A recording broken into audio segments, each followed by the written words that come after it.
స్వామి వారి పవిత్ర ఆలయంలో ఈ లడ్డూ ప్రసాదం విషయంలో అపచారం జరిగింది. కాబట్టి హిందూ భక్తులందరూ కూడా కోట్లాది మంది, ప్రపంచవ్యాప్తంగా ఉన్నటువంటి కోట్లాది మంది హిందూ భక్తులందరూ యొక్క హృదయాన్ని కలిచివేసింది. సరిగ్గా అన్నం తినట్లేదు చాలా మంది భక్తులు, కొంతమంది నిద్రపోవట్లేదు, కొంత నిరాహారదీక్ష పెట్టుకుంటారు. అటువంటి పరిస్థితిలో ఈ హిందూ సమాజం అంతా ఒక పెను తుఫానుకి గురైంది. చాలా భయంకరమైన విషయం అన్నమాట. అందరూ కూడా హృదయంలో ఈ బాధని అనుభవించారు. కాబట్టి దీనికి పరిష్కారం ఏంటంటే మన శాస్త్రాల్లో చెప్పినట్టుగా దీనికి పరిష్కారం పంచగవ్య హోమాలు అవి జరిగాయి, తిరుపతిలో సంప్రోక్షణ జరిగాయి. అలాగే మనం కూడా మన హృదయాన్ని సంప్రోక్షణ చేసుకోవాలి కదా, మనం కూడా పవిత్రం అవ్వాలి కదా. కాబట్టి మనం అందరం కూడా ఈ రోజు ఈ తిరుపతి విషయంలో జరిగినటువంటి మహాపచారానికి మరి పరిహారంగా ఈ రోజు మనమందరం కూడా ఏం చేయగలుగుతాం? భగవంతుడు ప్రార్థించడం తప్పించి మనం చేయగలిగింది లేదు. అంటే దైవమే సమస్తం కాబట్టి, సర్వస్వం కాబట్టి ఆ మహానుభావం యొక్క నామ సంకీర్తన, విష్ణు సహస్రనామం చేయడం, అలాగే విశ్వ హిందూ పరిషత్ యొక్క ఆధ్వర్యంలో దేశవ్యాప్తంగా ప్రపంచవ్యాప్తంగా ఇటువంటి కార్యక్రమాలు జరుగుతున్నాయి. పెద్దలందరూ వచ్చేసారు. కాబట్టి ఈ విష్ణు సహస్రనామ పారాయణ భక్తి శ్రద్ధలతో విష్ణు సహస్రనామ పారాయణ, అలాగే గోవిందనామాలు, నమో వెంకటేశాయ 108 సార్లు మంత్ర జపం ఇది జరుగుతుంది. మనకి ఇవాళ మనం అందరం కూడా ఈ విధంగా భక్తి శ్రద్ధలతో ఈ కార్యక్రమాన్ని మనం తీసుకుని మన హృదయ క్షేత్రంలో సంప్రోక్షణ చేసుకుంటున్నాం అన్నమాట ఈ మంత్రాల ద్వారా. మనం చేయగలిగింది లేదు కాబట్టి ఓం నమో వెంకటేశాయ. ఇప్పుడు మన జ్యోతి ప్రజ్వలన మన రామ్ కుమార్ గారు చేస్తారు. అదే వారు జ్యోతి ప్రజ్వలన చేసిన తర్వాత మన శ్రీ వెంకటేశ్వర గారు అందరికీ తెలిసిన వారు మనకి కొన్ని విషయాలు చెప్తారు ఈ విషయంలో. కాబట్టి మనం అందరం కూడా మౌనంగా ఉండి శ్రద్ధగా ఈ విషయాన్ని వినోదంగా పోతున్నాం.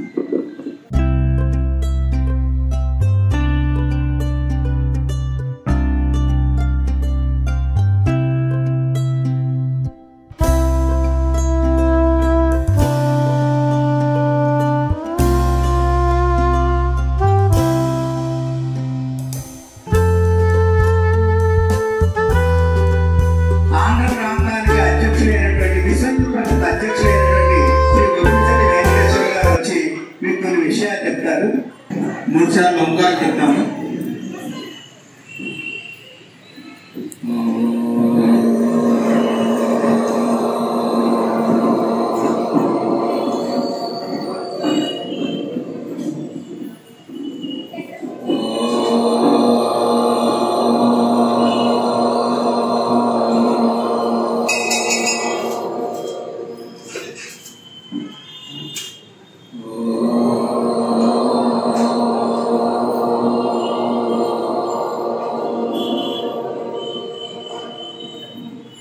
ఓంకారం బిందు సంయుక్తం నిత్యం ధ్యాయంతి యోగినః కామదం మోక్షం చైవ ఓంకారాయ నమో నమః.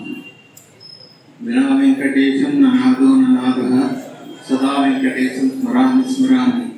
హరే వెంకటేశ ప్రసీద ప్రసీద, ప్రియం వెంకటేశ ప్రియించ ప్రియించ.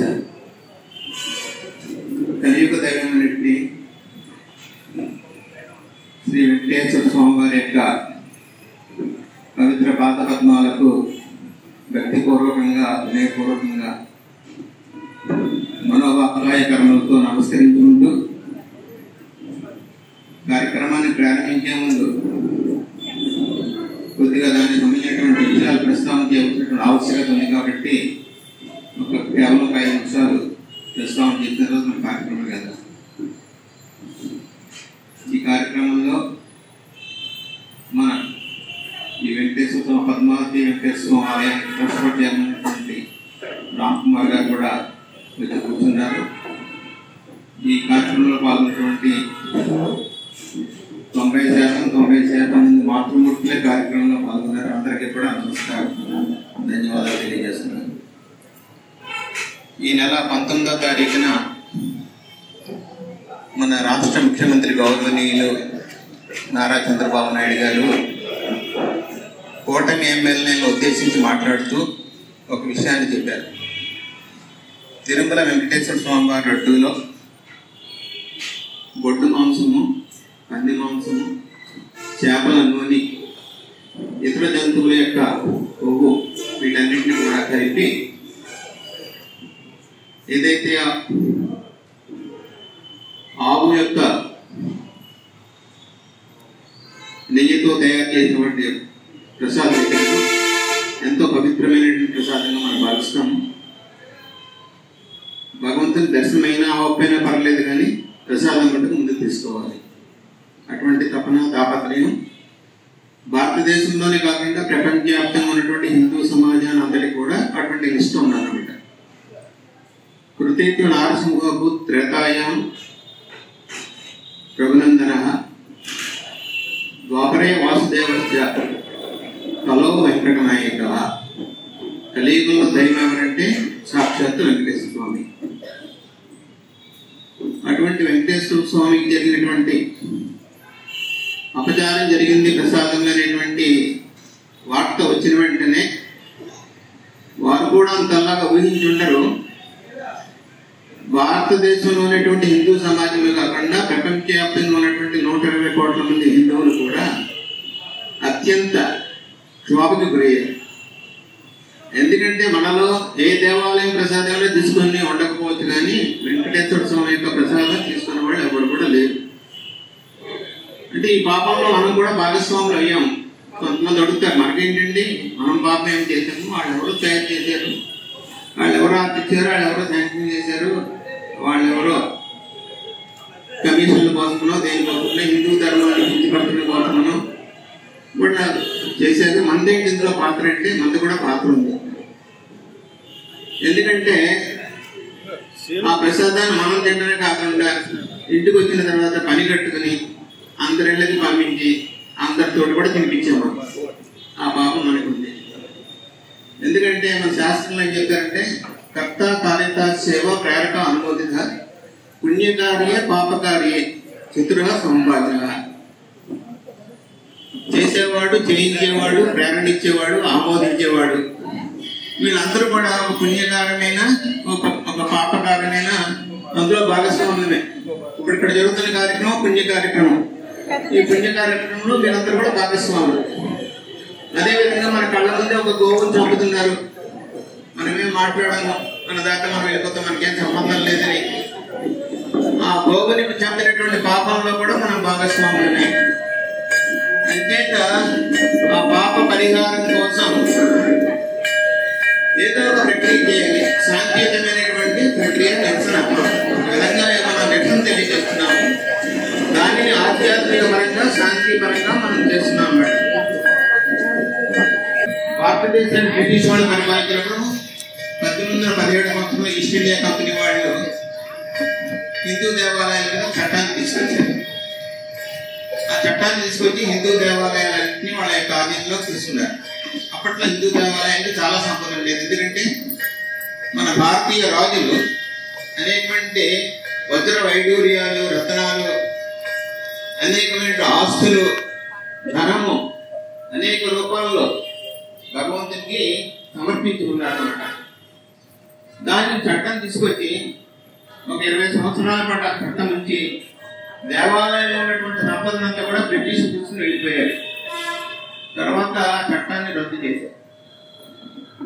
తర్వాత ఈస్ట్ ఇండియా కంపెనీ తర్వాత ఈ భారతదేశంలో 1925 సంవత్సరంలో మరో చట్టాన్ని చేశారు. Religious and charitable endowment act అని తీసుకొచ్చారు. అంటే హిందూ దేవాలయాలు, క్రైస్తవ చర్చిలు, మసీదులు అన్ని కూడా ప్రభుత్వాధీనంలో ఉంటాయి. అప్పుడు క్రైస్తవ సంస్థలు, మహమ్మదీయ సంస్థలు రోడ్ల మీద వచ్చి విపరీతంగా నిరసన తెలియజేశారు. అంచేత ఆ రెండింటినీ తొలగించేసి 1928 సంవత్సరంలో Hindu religious and charitable endowment act అని హిందూ అనే పదాన్ని కలిపి వాళ్ళిద్దరిని చట్టించేసి హిందువుల్ని చట్టాన్ని తీసుకున్నారు. అంటే ఇప్పుడు భారతదేశంలో ఆ చట్టం అమల్లో ఉంది. చర్చి కానీ, మసీదు కానీ, భారతదేశంలో ఉన్నటువంటి లక్షలాది చర్చలు కానీ, మసీదులు కానీ ప్రభుత్వాధీనంలో లేవు. కేవలం హిందూ దేవాలయాలే ప్రభుత్వాధీనంలో. స్వాతంత్రం వచ్చిన తర్వాత కూడా అదే పరిస్థితి ఉంది. 1951 సంవత్సరంలో 1947 ఇండిపెండెన్స్ వచ్చిన తర్వాత Hindu religious charitable development act అని చెప్పి ప్రభుత్వం చేసి భారతదేశంలో ఉన్నటువంటి 4 లక్షల హిందూ దేవాలయాల్ని వాళ్ళ ఆధీనంలో తీసుకుంది. అంటే దేవాలయం అంటే దేవాలయం యొక్క ఆస్తి, దేవాలయం యొక్క సంపద, దేవాలయంలో ఉన్నటువంటి వెండి బంగారు ఆభరణాలు నగలన్నీ కూడా వాళ్ళ ఆధీనంలో తీసుకున్నారు. ఇప్పటికీ కూడా అదే చట్టం కొనసాగుతుంది. అంటే ఇప్పుడు మనకు ఉన్నది ప్రసాదం ఒకటి కాదండి సమస్య. కేవలం ఒక ప్రసాదం సమస్య మీద మనం పోరాడటం లేదు. హిందూ దేవాలయాలు ప్రభుత్వాధీనంలో ఉన్నాయి కాబట్టి ప్రసాదంలో తేడా జరిగినా, దర్శనం టికెట్ల రేట్లు పెంచినా, దేవాలయంలో ఆస్తులు కబ్జా అయిపోయినా,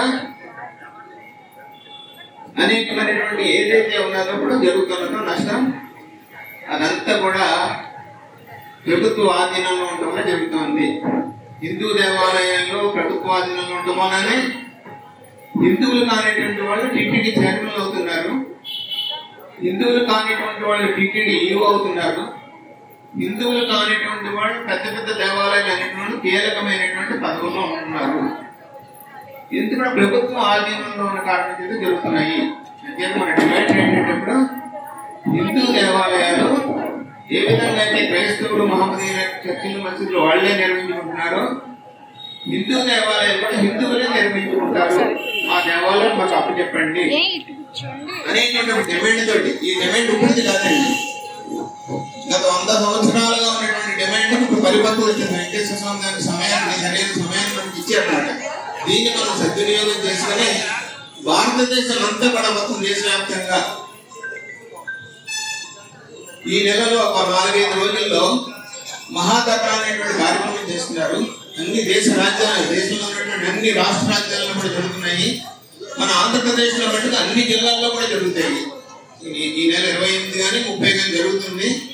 ఇంకా నిర్ణయం తీసుకోలేదు. నిర్ణయం తీసుకున్నాక మహాధర్నాలో ఇక్కడ ఏ విధంగా అయితే పాల్గొన్నారో ఆ మహాధర్నాలో కూడా పాల్గొవాలి. మీరు గవర్నర్ గారికి అడ్రస్ చేస్తూ ఒక రిప్రజెంటేషన్ ఇస్తాము. ఏంటంటే గవర్నర్ గారు అడ్రస్ చేస్తున్నది ఏంటంటే మా హిందూ దేవాలయాలు మేము నిర్మించుకుంటాము, ఆ దిశగా మీరు ప్రభుత్వానికి చెప్పి దీని మీద ఒక చట్టం, ఒక యాక్ట్ చేయవలసిన అవసరం ఉంది అనేటువంటి డిమాండ్ మొత్తం భారతదేశం అంతా కూడా డిమాండ్ చేయడం ముందుకెళ్తున్నాం అనమాట. కేవలం లడ్డు అనేది ఒక అంశం మాత్రమే. ఇందులో దేవాలయంలో దిక్కొచ్చినప్పుడు మనం దాన్ని ఎంత అద్భుతంగా నిర్మించుకోగలుగుతాం. హిందూ దేవాలయం మీద వచ్చేటువంటి ఆదాయం హిందూ దేవాలయాలనే హిందువులకు ఉపయోగించాలి. ధూప నివేదనలు లేనటువంటి దేవాలయాన్ని ఉపయోగించాలి. వాటిని అభివృద్ధిలోకి తీసుకురావాలి. హిందువులని అందులో ఉద్యోగస్తులుగా పెట్టాలి. ఇత్యాది అనేకమైనటువంటి మనకి డిమాండ్స్ ఉన్నాయి. వాటన్ని కూడా మన చేతిలోకి వచ్చినప్పుడే అది నెరవేరుతాయి. కాబట్టి ఆ దిశగా మనంతా కూడా ప్రయత్నం చేస్తున్నాము. ప్రజలందరి యొక్క ఏకకంఠంతో దీన్ని కనుక మనం కోరితే దీంట్లో తప్పనిసరిగా విజయం సాధిస్తున్నటువంటి విశ్వాసం మనకు ఉన్నది. ఆ వెంకటేశ్వర స్వామి ఆశీస్సులు మనకు ఉంటాయి. ఎందుకంటే ఎక్కువ సమయం తీసుకోను. మనం ఏదైతే మీకు మెసేజ్ పంపబడిందో మెసేజ్ లో భాగంగా ఈ రోజున మన భీమవరంలో మేము చేసినటువంటి పద్మావతి వెంకటేశ్వర స్వామి ఆలయ ప్రయాణంలో ముందుగా విష్ణు సహస్రనామ పారాయణ సామూహికంగా అందరం కూడా కలిపి చేద్దాము. ఒకరు వేదిక మీదకి వచ్చి ముందు ప్రారంభిస్తారు. ప్రారంభించిన తర్వాత అందరూ కలిసి మీ దగ్గర పుస్తకాలు ఉన్నాయి కాబట్టి మాతృమూర్తులు మీకు పుస్తకాలు అక్కర్లేదు కూడా నా ఉద్దేశం. మీకు అంతా కూడా కంఠస్థ వచ్చింది నేను అనుకుంటున్నాను. ఆ విధంగా చేసిన తర్వాత గోవిందనామాలు బ్రహ్మాదేవి గారి నుంచి గోవిందనామాలు వేదిక మీద వచ్చి చెప్తూ ఉంటారు. ఆ కర్మలో గోవిందాన్ని మనం దాని స్వరం కలుపుతూ ఉంటామన్నమాట. ఆ విధంగా చేస్తాం. అది అయిపోయిన తర్వాత ఓం నమో వెంకటేశాయ ఈ మహామంత్రాన్ని ఒక మాల 108 సార్లు అందరూ కలిపి చేద్దాం. దాంతో కార్యక్రమం పూర్తవుతుంది.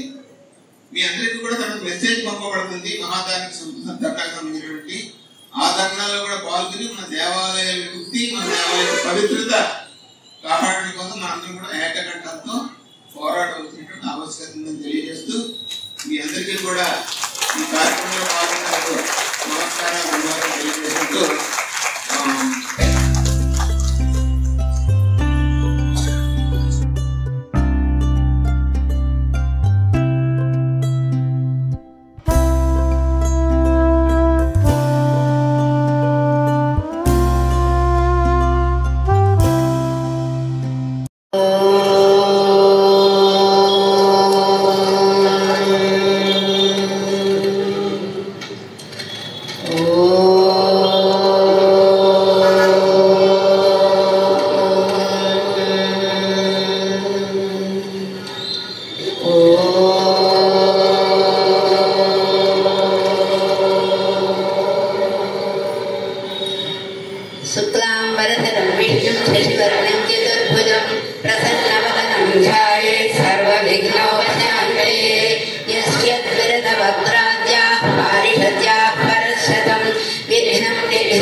वसिष्ठनप्तारं शक्तेः पौत्रमकल्मषं पराशरात्मजं वन्दे सुखदातं तपोनिधिं व्यासाय विष्णुरूपाय व्यासरूपाय विष्णवे नमो वै ब्रह्मनिधये वासिष्ठाय नमो नमः अविकाराय शुद्धाय नित्याय परमात्मने सदैकरूपरूपाय विष्णवे सर्वविष्णवे यस्य स्मरणमात्रेण जन्म संसारबन्धनात् विमुच्यते नमस्तस्मै विष्णवे प्रभविष्णवे ॐ नमो विष्णवे प्रभविष्णवे श्रीवैष्णवाय श्रुत्वा धर्माणि शेषेण पावनानि च सर्वशः युधिष्ठिरस्यान्तनवं पुनरेवाभ्यभाषत युधिष्ठिर उवाच किमेकं दैवतं लोके किं वाप्येकं परायणं स्तुवन्तः कङ्कमज्जन्तः प्राप्नुयुर्मानवाः शुभं को धर्मः सर्वधर्माणां भवतः परमो मतः किं जपन्मुच्यते जन्तुर्जन्म संसारबन्धनात् श्रीकृष्ण उवाच जगत्प्रभुं देवदेवम् अनन्तं पुरुषोत्तमं स्तुवन्नाम सहस्रेण पुरुषः सततोत्थितः तमेव चार्चयन् नित्यं भक्त्या पुरुषमव्ययं ध्यायन् स्तुवन्नमस्यंश्च विरमानसमेव च अनादिनिधनं विष्णुं सर्वलोकमहेश्वरं लोकाध्यक्षं स्तुवन्नित्यं सर्वदुःखादिगो भवेत् ब्रह्मण्यं सर्वधर्मज्ञं लोकानां कीर्तिवर्धनं लोकनाथं महद्भूतं सर्वभूतभवोद्भवम् एष मे सर्वधर्माणां धर्मोऽधिकतमो मतः यद्भक्त्या पुण्डरीकाक्षं स्तवैरच्चेन्नरः सदा परमं यो महद्देयः परमं यो महत्तपः परमं यो महद्ब्रह्म परमं यः परायणं पवित्राणां पवित्रं यो मङ्गलानां च मङ्गलं दैवतं देवतानां च भूतानां यो व्ययः पिता यतः सर्वाणि भूतानि भवन्त्यादियुगागमे यस्मिंश्च प्रलयं यान्ति पुनरेव युगक्षये तस्य लोकप्रधानस्य जगन्नाथस्य भूपते विष्णोर्नाम सहस्रं मे शृणु पापभयापहं यानि नामानि गौणानि विख्यातानि महात्मनः ऋषिभिः परिगीतानि तानि वक्ष्यामि भूरये ऋषिर्नाम्नां सहस्रस्य वेदव्यासो महामुनिः छन्दोनुष्टुप् तथा देवो भगवान् देवकीसुरः अमृतां सुरभवो बीजं शक्तिर्देवकीनन्दनः त्रिसामा हृदयं तस्य ध्यान्यते विनियुज्यते विष्णुं जिष्णुं महाविष्णुं ब्रह्मविष्णुं महेश्वरम् अनेकरूपदैत्यानि